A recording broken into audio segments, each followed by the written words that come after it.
Coffee time, guys, with my black coffee.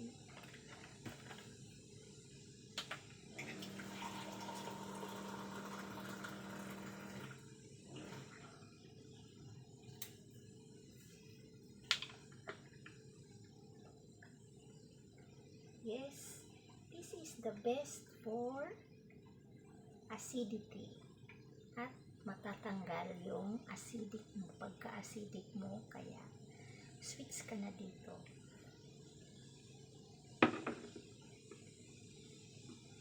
Ito lang yung the best na nakakagaling. Kung araw-araw kung coffee lover ka,